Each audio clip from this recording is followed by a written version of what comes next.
नमस्कार, मी देवा चपटे. आपलं डिस्नेट मराठी न्यूज मध्ये सर्वांचं स्वागत आहे. महानगरपालिकेची रणधुमाळी सुरू आहे आणि प्रभाग क्रमांक 19 मध्ये राष्ट्रवादीने 4 उमेदवार दिलेले पाहायला मिळतात. आपल्यासोबत उमेदवार आहेत.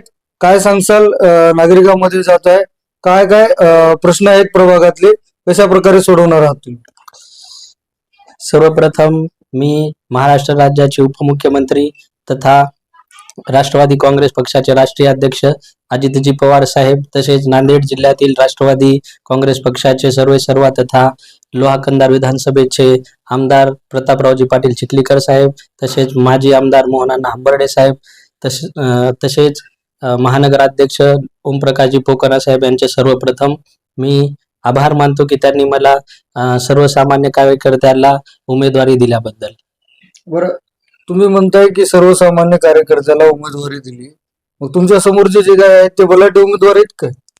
माझ्या समोरील जे उमेदवार आहेत ते एक 4-5 टर्म असतील किंवा आतापर्यंत त्यांनीच नगरसेवक राहिलेले आहेत. तर एवढीच आमची इच्छा आहे की मी जनसामान्यामध्ये जात आहे, सर्व प्रभागात फिरत आहे, तेव्हा एक नवीन चेहऱ्याला संधी द्यावी अशा आणि सर्वांकडे पॉझिटिव्ह विचाराने आणि सर्व चांगल्या प्रकारे प्रतिसाद देत आहेत. प्रभागात जाऊन काय करायला तुम्ही?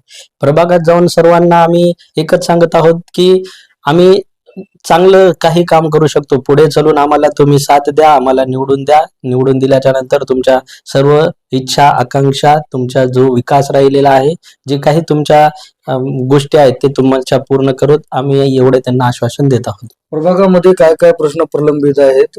एकंदरीत पाहायला गेलं तर घंटागाडी असेल, कचरा साफसफाई असेल, नळाला पाणी असेल, या सगळ्या सुविधा, नागरी सुविधा नागरिकांना उपलब्ध होतात का? या प्रभागामध्ये साधारणतः बघायला गेलं तर लातूर फाटा भागातील गोदावरी हातमाग सोसायटी तसेच यशोधरा नगर भागात आम्ही फिरत असताना आम्हाला हे पाहावयास मिळालं की त्या भागामध्ये आतापर्यंत नळाची जी पाईपलाईन फक्त अंतरलेली आहे, त्यांना आता अद्यापर्यंत पाणी पुरवठा त्यांना सुरळीत झाला नाही. तसेच आम्ही संभाजी चौकच्या भागामध्ये गेलो. संभाजी चौकच्या एरियामध्ये फिरत असताना त्यांच्याकडे रस्ते, नाल्या, ड्रेनेज यांचा खूप प्रचंड प्रमाणात पठाण सोसायटीमध्ये फिरलो. त्या प्रभागामध्ये, त्या एरियामध्ये आतापर्यंत एकही महानगरपालिकांच्या रस्त्याची योजना आलेल्या नाहीत किंवा त्यांच्याकडे विकासच झालेला नाही. तसेच आज आम्ही नवीन कवठा या प्रभागामध्ये फिरत होतो. प्रभागामध्ये फिरत असताना त्यांची एकच इच्छा होती की आमचे जेही काही जुने व्यक्ती आहेत किंवा आमच्याकडे आतापर्यंत कुणी आलं नाही आणि तुम्हाला आम्ही संधी देतो, एवढं बोलून त्यांनी आम्हाला खूप चांगल्या प्रकारे प्रतिसाद मिळत होता. बरं, तुमच्या समोर जे माजी नगरसेवक ते आहे म्हणतात, कोण्या पक्षाकडून ते उभा टाकलेत आणि तुमच्यामध्ये आणि त्यांच्यामध्ये काय फरक आहे? नागरिकांनी तुम्हालाच कशामुळे निवडून द्यायचे?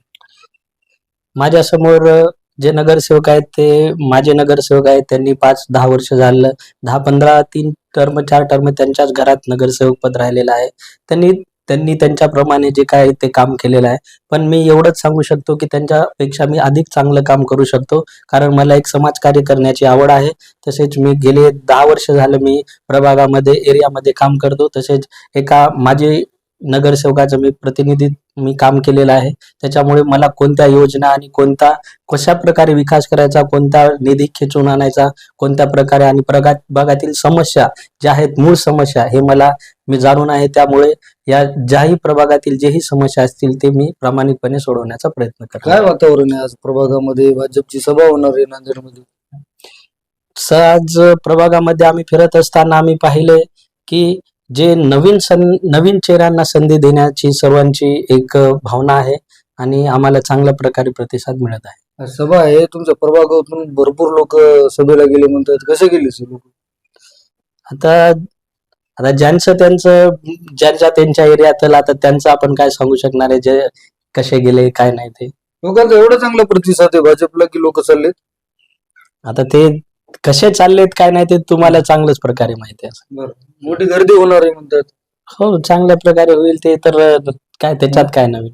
नेता आलं की येणारे जाणारे ते तर होतच राहणार आहे, गर्दी तर होतच राहणार आहे. अशोकराव चव्हाण तर म्हणतात की चिखलीकर कोण आहे मला माहितच नाही.